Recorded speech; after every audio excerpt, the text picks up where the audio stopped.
बहुत समय पहले की बात है। एक विशाल राज्य था जहां न्यायप्रिय और करुणामयी राजा अपने परिवार के साथ राज करते थे।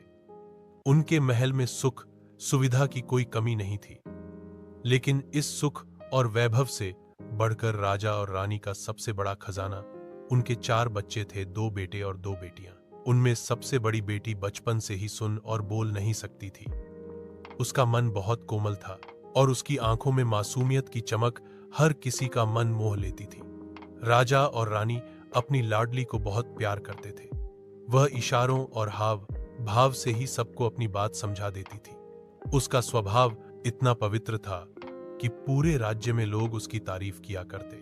समय बीता और जब बड़ी बेटी विवाह योग्य हुई तो राजा रानी ने सोचा कि उसे एक अच्छे घर में भेज दें ताकि उसका भविष्य सुरक्षित हो।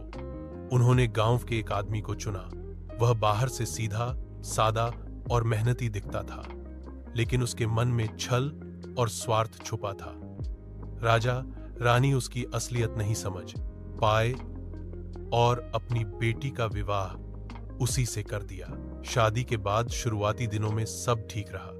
बड़ी बेटी ने अपने स्वभाव से पति का दिल जीतने की कोशिश की। उसने घर संभाला, खेती बाड़ी और छोटे मोटे कामों में भी मदद की।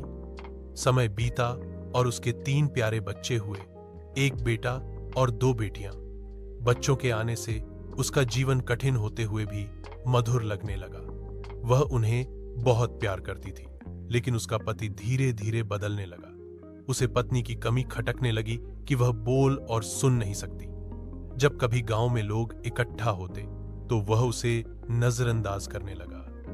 कई बार तो ताना भी देता कि तेरे साथ रहकर मेरी इज्जत खराब होती है। इसी बीच उस आदमी की नजर गांव की दूसरी औरत पर पड़ी। वह औरत शादीशुदा थी और उसके